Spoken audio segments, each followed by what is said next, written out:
You're comfortable there? All right. You came in last night? Yes. Been to Toronto before? Never. No? Never. You have interesting story that I picked up just in going through some information that I had about you. There's some Canadian background there, apparently. Yeah, I've got some cousins here, and they'll be very upset to hear that I've been and not got in Come and touch. gone very quickly, huh? Yeah. Okay. You all right for levels there, Tony? Everything's fine? I want to talk to you a little bit, obviously, about about Road to Hell, and then I want to touch on some other things to do with some of the other music that you've created over the years. I find that Road to Hell is an extremely passionate work. It kind of juxtaposes and intertwines a darker passion towards social relevance with a lighter passion of human relationships. Now, I'm given to understand that the album was created very quickly, that there was obviously some sort of impetus that drove you to do that album quickly. What was it that caused you to put that together? Well, it'd been there inside of me and inside of everybody else that I knew that was living in the southeast, either people who were from the southeast of England or people who, like myself, were from the north of England who'd moved down to the south for the obvious reason of looking for jobs and looking for money.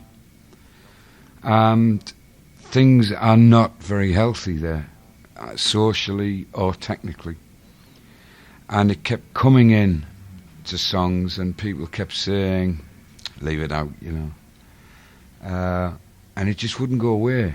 And in the end, I found it very difficult to write a classic song, which I love doing, you know, like a painter who may like painting, and he's on a beach and he's looking out and he can see a certain colour thing and he wants to paint it. All the time in the back of my mind was that I didn't feel this good about everything. And I thought the only thing to do is to exercise it, is to literally get this stuff out, say, well, look, I've said what I think. It's bothered me as much as I'm going to take a whole album out to say it. And then, okay, then I'll get on with being more of a musician maybe on the next album and experiment musically and move further forward with my musical development. But I felt that I had to get off my chest, so to speak, what was really, really bothering me, you know. And people like my wife were very concerned, you know, because a guy from the record company, when the album started being very successful, he said, you must be happy. And she said, you must be joking. She said, he said, why? She said, well, I'm married to the guy that writes these lyrics, you know. And it is something dark, because I do think it's, your term is correct, it is a dark thing. I'm not a religious person. I'm certainly not about to embark upon putting this into a spiritual context and start preaching. But it does feel dark to me, you know. It feels like we've come to a certain line where we can now go wrong. Right. And I felt as if I had to put my statement on record. And now that record's a little bit behind you, you know, that line, where are we going in that line? We've crossed it. Which way? Are we still walking along it? I mean, you've seen some world issues that have happened since you conceived Road to Hell that may have changed your perception of that. I've seen a little optimism in as much as in Western Europe there is a certain amount of people now in the media who are not prepared to say something once and then it just disappears, you know. It becomes a fashion to be in the Green Party or something like that, and then it just disappears. There are people who will not let this go away, and unfortunately that's what it's going to take. As an objective view, as someone who travels a lot, I see that some countries have it close to the line, some people are on the line. It's different in many countries. The worst country, which probably prompted someone who was living right in the middle of it to write the album is definitely England. It's just gone absolutely crazy. The upwardly mobile freeway of which you speak exists there as well as it does in North America too, obviously. It's called, they call it the upwardly mobile freeway, and I call it the road to hell. I mean, that's where the whole idea came from. It's just become outrageous in the south of England. Yeah. Outrageous. There is less than 30 foot of road per car. Which is just an unbelievable That is statistic. unbelievable. Yeah. Yeah. The night that I actually wrote the first part of the song Road to Hell, it was quickly dashed down in the front of a car where we'd left London to do a 12-kilometre journey outside to just past London Airport, which should basically take 20 minutes, and we were just entering our third hour of doing that stretch of road, and it was considered normal. It was freaky. And things started happening that made you start to think you were in some sort of hit. That's why the idea of the Right. Of the beginning of the album, of the Hitchcock thing, like the birds or something. Yeah, there's like a that. lot of drama in that instrumental bit at the very start that you shape in the guitar. That came from that night that you suddenly realise things happen that give you ideas. A guy in front of us, he had to go to the toilet, and so he had to leave his vehicle. He'd been there for 3 hours. You can't blame him, really. So as he got out to take a leak, this police jeep comes up the emergency chute with all its lights flashing and hooters going, telling him to get back in his car.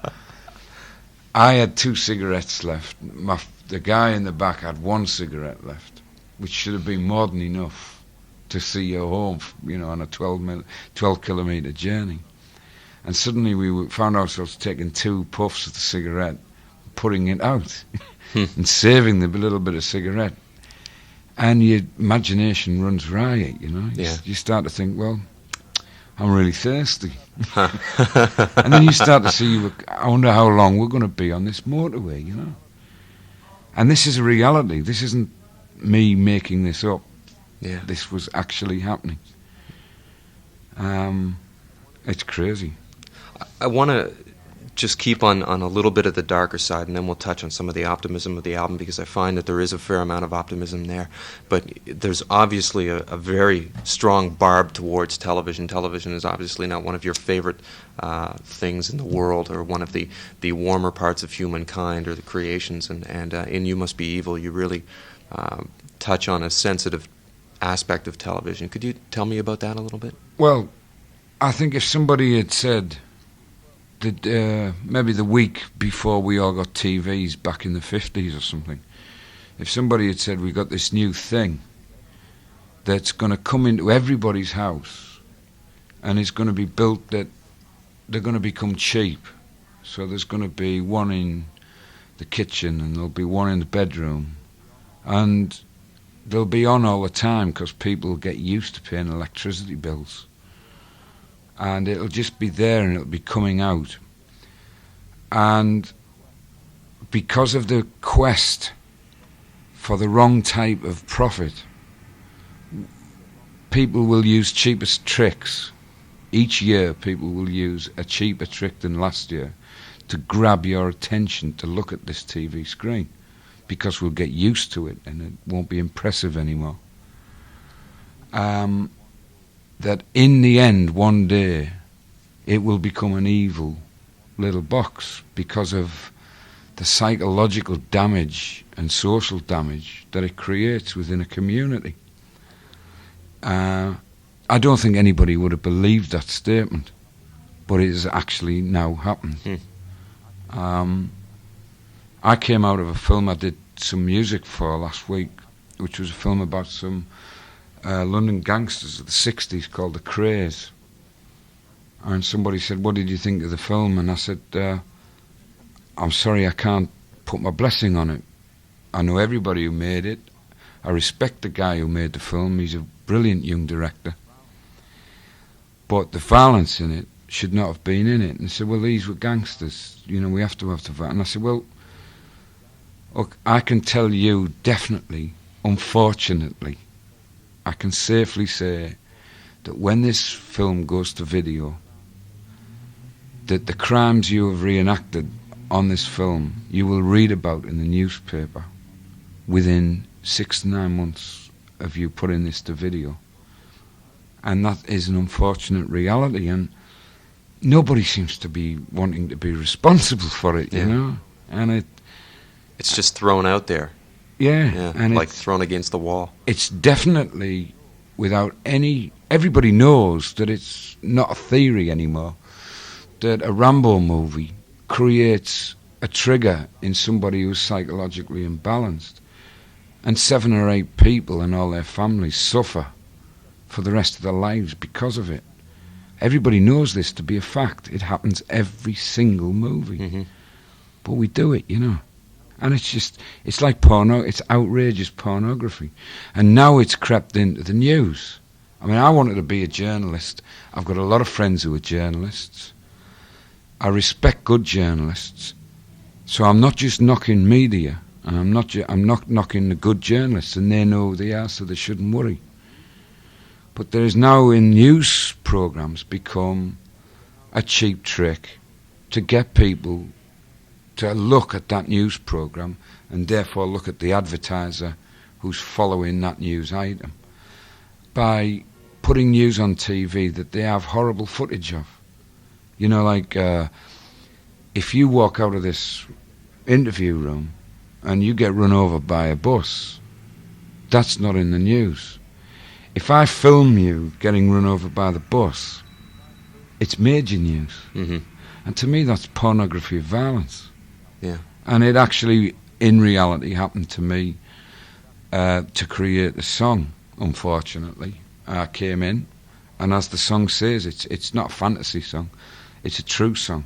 You know, a lot of people think, good God, Chris, you got one hell of an imagination, you know. And then the frightening thing is that it happened. Yeah. It wasn't made up, you know.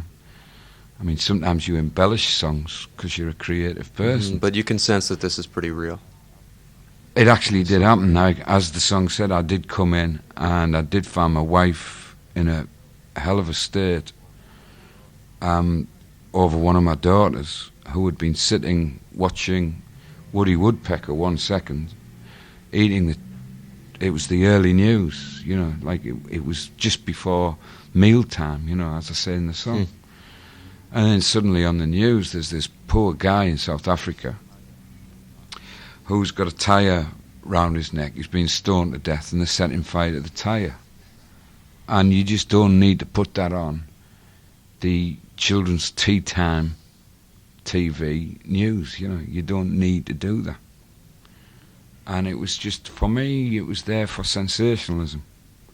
You know, the reason that it was happening was irrelevant. Because if they hadn't had...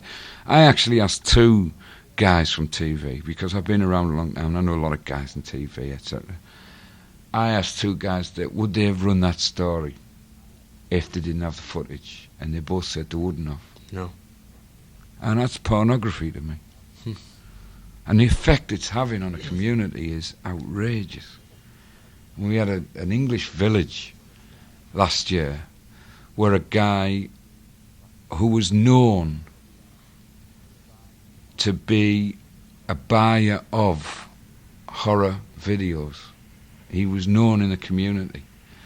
He was also known to be a member of a rifle club and buying automatic weapons.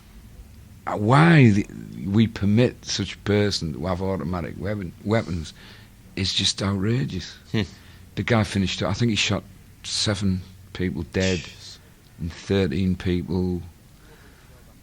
Now, if nobody saw that coming and there was no law to say that this shouldn't happen, or there was no medical treatment, I mean, he was obviously ill. It's outrageous, you know. Yeah. So as one who has illuminated to a lot of the rest of the world this element of English life that exists, what's happening over there. Do you feel, as an individual and as somebody who in the arts world can speak out about this, do you feel you're a champion for the lighter side of it, and that now that you've illuminated and exercised yourself as an individual and as an artist, you can talk about ways to change at this point in time? Or is it's a governmental issue, it's a Maggie Thatcher issue? Well, the last thing in the world I want to do is set myself up as a politician or be a prophet with any guy who, just because I can play a certain kind of slide blues guitar, it doesn't make me or my opinion any more sanctimonious or reverent than anybody else's, which is a great mistake of the music business, which, people tend to think if a guy's got a good voice or can play guitar, that his thoughts and theories of life should be better than others, Right. It's bull, Yeah. Well, and I see my strength, if ever I could, if we're talking about helping in the issues of this, I see my strength as from the position down there in the street, or down there on the ground next to the guy in the street. I see that as a position of strength that I would adopt, as opposed to there's also a great danger of very successful musicians, although they mean well, of becoming very rich, and the families are looked after by professional nannies, and they travel the world telling us all we should be better people from a massive hotel suite in Paris or something. And I don't think that cuts any mustard with the average person, So I definitely see a more practical approach as being the approaches from the man in the street, I mean, while I'm aware of the green issues of the world, one of the things that I've noticed, which a lot of my contemporary artists, friends, haven't noticed because they live in this higher world of having lots of money and a slightly euphoric plane.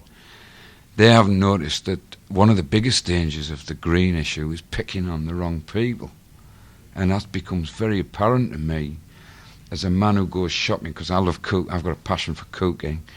So that puts me in the queue, in the deli, along with the next guy, because I don't want to send somebody to pick my fresh Parmesan cheese. I want to pick it myself, if I'm going to do the meal that I want to do. And so I hear stories from the queues of the deli, and I'm involved in that sort of conversation.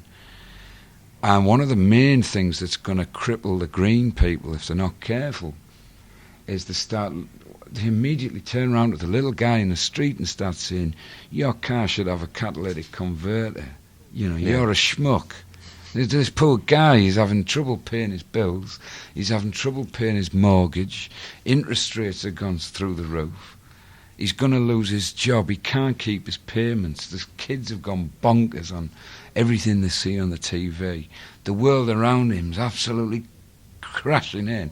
Then all of a sudden somebody points a big finger at him and says, it's your fault. Yeah. And it's not, that can actually kill the issue.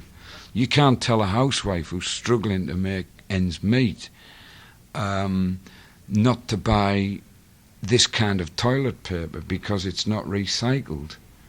And you can't tell her to pay another £1 for the recycled toilet paper because she just hasn't got the money to do it. It's bad education. Yet a major industry, like a major industry in the south of Germany or Switzerland can kill one of Europe's rivers, stone dead for 100 years, and not have to pay a £1 penalty. I think so. I see my situation as very real, a very realist thing. It unfortunately displeases me because I would prefer to just develop my musical career further, you know. Mm-hmm. And I find it annoying. I find it irritant to me that I can't really get lost 101% in my musical pursuit creatively, because when I look around me and I don't see things that are right, I can't help but write about them these days. Mm-hmm. I want to sort of turn a corner here for a minute and talk a little bit about, if I can indulge myself for a minute, as a fan of yours, I always sense that there's a tremendous feeling of motion in your music. You know, I feel that when I listen to On the Beach, it's a tune that moves me as a person. When I listen to Daytona, there's obviously motion in that, with the allusion to a car as well. And is there an underlying kinetic, like just an underlying feeling of motion with your music? Do you create that way? I have no idea. No? First time, huh? I have no idea. Well, I'll tell you, for me, On the Beach is like one of the greatest tunes to drive to. And I know that you're a bit of a car fan. Oh, I love driving, yeah. So that has obviously worked its way into some of your music, because I think I can hear your heartbeat again, has that pulse, that energy of motion and driving. Yeah, I mean, a lot of people say to me the best thing I could do for the causes we would have been discussing earlier is to write more of those songs, and then therefore genuinely attract people into a different way of thinking, you know, of just showing an alternative psychological point of view of how we live. And I wish I could do that, because I'd enjoy that a lot more. You know, how much, if we put it into a relative of being a painter, I'd much rather be a painter of famous motor racing scenes connected with Ferrari from the 50s and 60s. That would please me more than having to paint the pictures I do paint of, you know, the evils of the 80s. I just found myself not being able to just do that, you know. I found that I feel as if I'm welshing on some sort of deal with people. I'm just dreaming, you know. It's a difficult one. Yeah, in this vein, I mean, I sense that you travel a lot, and I think that's what I hear in your music a lot of, you know, the voyages and the sense of while you've always kept the stability of England in your life, in your musical life, I sense that you've brought the experience of traveling around Europe and that into the music, and I hear that, just the rhythm of it. Well, that's an actual practicality, you know, that occurred. Due to bad business deals and bad management and me not knowing what the hell was happening in the beginning, the first success that happened, say, in the States, which did occur, you know, we had a very big hit with my first ever record. It fell away, and by necessity I was forced to tour Europe, you know, because you can't afford, if you're a nobody, you can't just come to America. It was a necessity that became a way of life, and travelling became a way of life. Now I find it difficult. You know, I've got daughters, and obviously this makes travelling very difficult. And I have lived a very, very moving life. Not moving in terms of heart, but moving in terms of mobile, place to place. And it developed into a search, because it's the most poisonous and ultimate education is travel. You know, when you see everywhere, and you learn so much. Your vision becomes completely 20/20 in terms of how you look at people. There's no such thing as race discrimination in any way whatsoever with anyone who's ever travelled. And unfortunately, the worst thing it does is it makes you look back. You eventually look back on what is where you came from, with the equal amount of objectivity as you look at everywhere else. And unfortunately, what you do is you create yourself. You create a gypsy psychology, and you no longer can look at anywhere as being home, because you see good in lots of places, and you see just as much bad in where you come from as other places in the world, and so therefore you actually do lose completely your roots. It's very interesting. Yeah. And sometimes it's not very pleasant, because it makes it difficult to settle down, You touched on drive my wife crazy. You touched on "Fool If You Think It's Over." If that was a phenomenal success in North America, and perhaps one of the great pop tunes in the last 20 years, I suppose, in a lot of ways, just because it really kind of captured something in that 3 minutes and 50 seconds, and I wonder if, with Road to Hell being so spontaneous and so easy to create, there must be a well of other material like "Fool If You Think It's Over" in there somewhere. It's there all the time, but it becomes too easy for me to do it, and it doesn't thrill me. Mm-hmm. Therefore, it becomes difficult. I don't mind. I'm supposed to be on my way to New York to do a TV, and they say, "Will you, divert into Toronto for a few hours and do some interviews?" It's not hard for me to do that, because of the level of conversation created by an album like Road to Hell.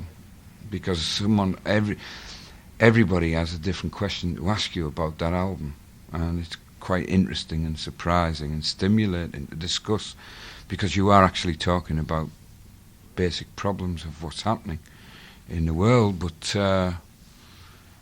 if you've just got an album which happens to be 10 well-crafted songs, and they may be extremely well-crafted songs, they may be the 10 best songs you've ever written, if they are only just songs, there's nothing to talk about. Well, they say it all, I suppose. Yeah, and a good, well-crafted song has a very simple message. Mm-hmm. And so, therefore, you and I could run through the track list. Yeah. And you could say, I kind of thought this was the idea behind that song, and I would say, yeah. Okay, next track. And also, I had to avoid. Thankfully, I've been in love with my wife, and we've been together for 22 years, and everything's wonderful. But how many more times can journalists say to me? So I guess this song is, yet again I love my wife for the 94th time in song. Yeah. There comes a time when it becomes uninteresting to me. Yeah. Having said that, what was it like to go back and do New Light Through Old Windows, and do songs that you had done? A song like On the Beach you've done several times over. There was a musical interest in it for me, and an aesthetic interest in it for me.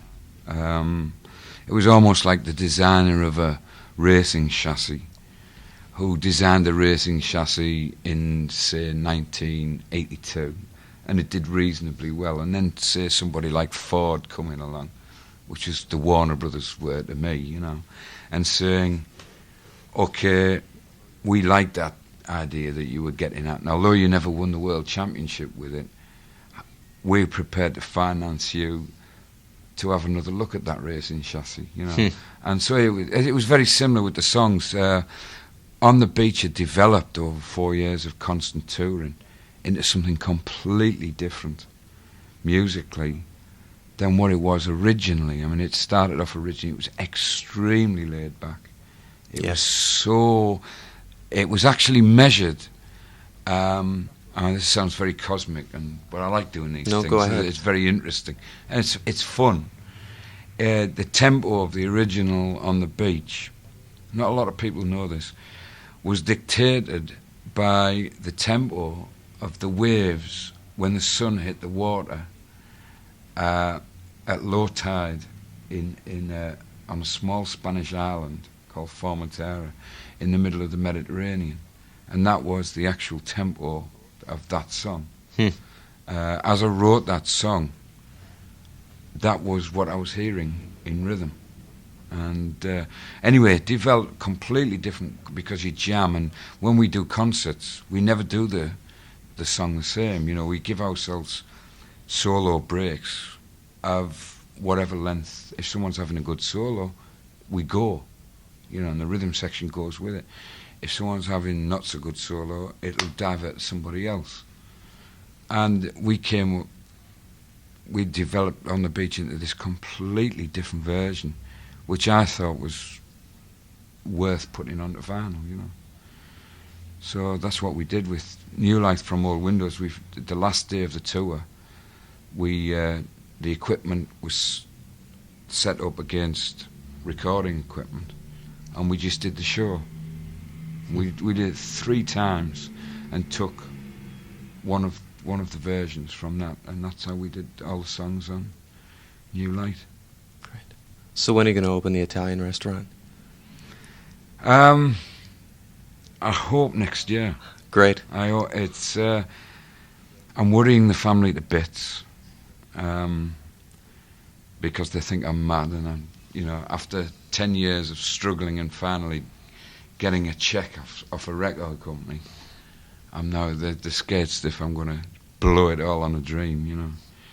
The idea is that you will go to a small hotel which will be steeped in motor racing history, and it will have a circuit through the grounds of the hotel that you can avail yourself of in whatever car you turn up in the hotel.